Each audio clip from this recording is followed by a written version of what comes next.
जय हिंद साथियों, स्वागत है आप सभी का फिर से एक बार नई वीडियो में।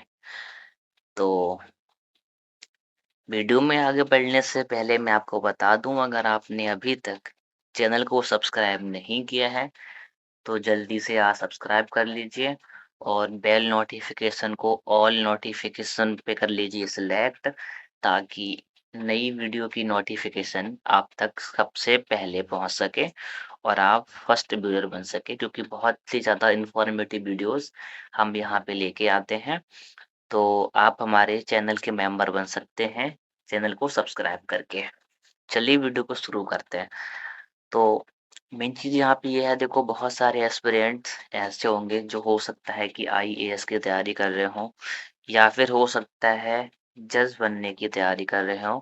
तो इस वीडियो को दो प्रकार के लोग देख रहे होंगे। एक तो किसी भी कॉम्पिटिटिव एग्जाम्स की तैयारी कर रहे होंगे, या तो वो आईएएस की तैयारी कर रहे होंगे या फिर वो जज बनने की तैयारी कर रहे होंगे। और दूसरे ऐसे लोग होंगे जो सिर्फ एंटरटेनमेंट के लिए ये वीडियो को देख रहे होंगे। वो सिर्फ इस चीज़ को जानने के लिए कि आईएएस वर्सेस जज में ज़्यादा पावर कौन रखता है। तो यही जानकारी हम इस वीडियो में आप तक आपको देने वाले हैं। तो वीडियो को अंत तक ज़रूर देखिएगा ताकि आपको सटीक जानकारी मिल सके। तो सबसे पहले हम बात करते हैं आईएएस के बारे में। देखो, आपको पता है कि यूपीएससी के द्वारा एक परीक्षा कराई जाती है जिसमें 3 स्टेजेस होते हैं। पहला प्रीलिम्स होता है, दूसरा मेंस होता है, तीसरा इंटरव्यू होता है। और ये तीनों में जो बंदा अच्छा परफॉर्मेंस करता है तो उसका फाइनल लिस्ट में नाम आता है और फिर जाके उसका सिलेक्शन होता है और उसके बाद वो आईएएस ऑफिसर बनता है।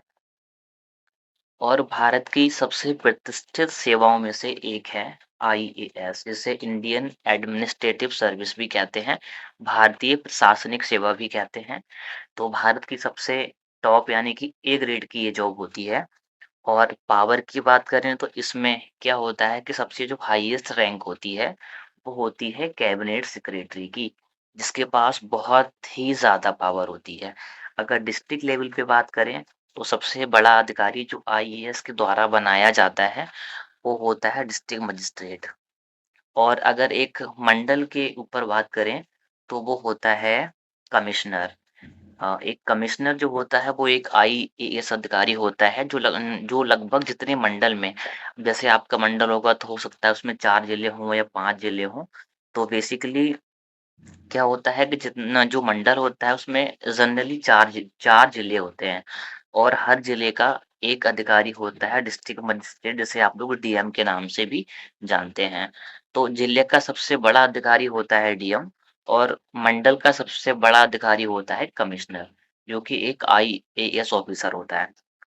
और अगर सबसे हाईएस्ट पोस्ट की बात करें तो मैंने आपको बता दिया कि वो होता है कैबिनेट सेक्रेटरी, जो कि प्रधानमंत्री को सलाह भी देता है। बहुत सारे मामले ऐसे होते हैं जब प्रधानमंत्री कोई बैठक बिठाते हैं तो उसमें ये सीधा सलाह दे सकता है प्रधानमंत्री को। हो सकता है वो माने या ना माने, वो अलग बात है। अब अगर पे स्केल की बात करें तो सैलरी कितनी होती है, तो जब हम लोग आईएएस सेलेक्ट होते हैं और जब ट्रेनिंग पे जाते हैं तो लगभग 1 मंथ बाद सैलरी आना शुरू हो जाती है। तो स्टार्टिंग में सैलरी जो मिलती है वो मिलती है 56,100 रुपए की। 56,100 रुपए बेसिक पे होता है इसका।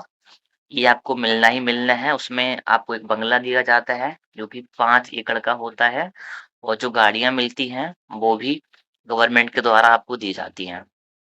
और अगर हम लोग बात करें अ, कितनी हाईएस्ट सैलरी हो सकती है, तो देखो बेसिक तो पे है 56,100 रुपए, प्लस अगर हम डीएम की बात करें, तो जो डीएम होता है उसकी सैलरी लगभग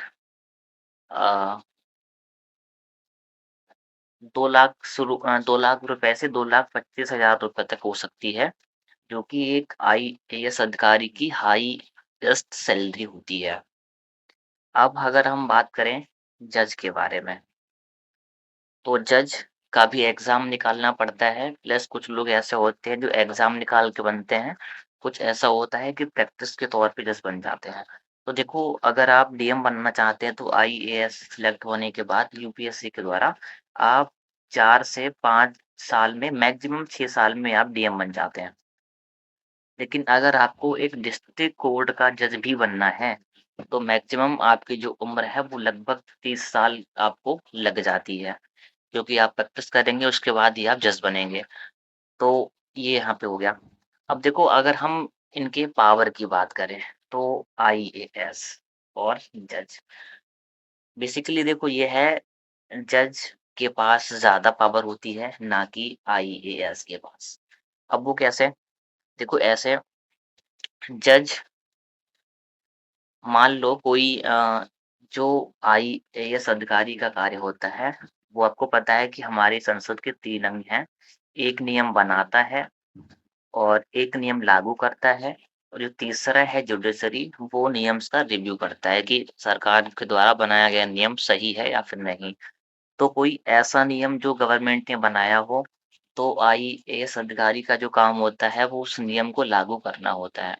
अगर ये नियम को लागू कर रहे हैं और कुछ ऐसा जैसे आपको पता है कि भारत के संविधान में सबको मौलिक अधिकार दिए गए हैं नागरिकों को, तो कोई भी मौलिक अधिकार अगर आपका वायलेट होता है, तो सीधा आप कोर्ट जा सकते हैं। कोर्ट के ज़रिए जो जजेस होते हैं, वो आपके मामले की सुनवाई करते हैं।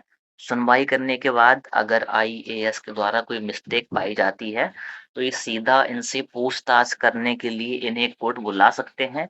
यहाँ तक कि जजेस में इतनी पावर तक होती है कि जो आईएएस रैंक का सबसे हाईएस्ट जो पद होता है वो कैबिनेट सेक्रेटरी का होता है।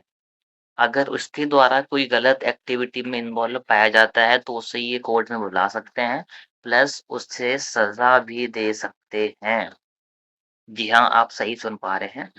और अगर इनकी बेसिक पे की बात करें तो जजेस का जो पे है, जैसे हाई कोर्ट के जो जजेस होते हैं, उनकी पे स्केल के बारे में बात करें तो लगभग इनकी 2 लाख से 2,25,000 से 2,50,000 यानी 2.5 लाख तक इनकी सैलरी होती है। बाकी इतनी ही सुप्रीम कोर्ट नहीं, सुप्रीम कोर्ट की से ज़्यादा होती है। सुप्रीम कोर्ट का जो मुख्य सीजीआई होता है, उसकी सैलरी लगभग 2,80,000 के आस-पास होती है और प्रधानमंत्री की सैलरी 2.5 लाख होती है। तो आप यहाँ पे देख पा रहे हैं कि जो प्रधानमंत्री से भी ज़्यादा सैलरी सुप्रीम कोर्ट के जजेस को मिल पाती है।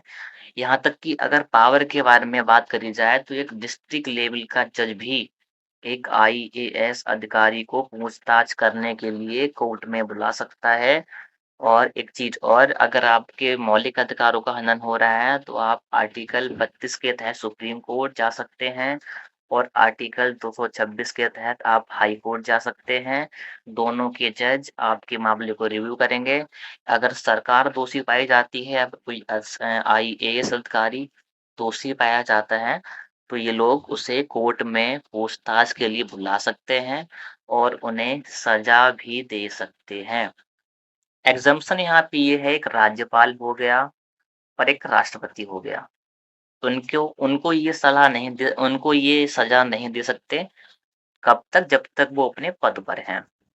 तो यहाँ पे सीधी शब्दों में बात करी जाए तो दोनों के देखो काम अपने अलग हैं। ये एक प्रशासनिक अधिकारी होते हैं और एक ये न्यायिक अधिकारी होते हैं। तो अपनी-अपनी जगह बहुत ज़्यादा पावर है दोनों के लिए। लेकिन अगर इन दोनों की कंपेयर करी जाए तो जज के पास ज़्यादा पावर होती है देन आईएएस ऑफिसर। बाकी आप क्या सोचते हैं नीचे वीडियो में कमेंट करिएगा और अगर आप ऐसे ही वीडियो और चाहते हैं तो भी नीचे कमेंट करिएगा। बाकी मिलते हैं किसी नेक्स्ट वीडियो में। जय हिंद।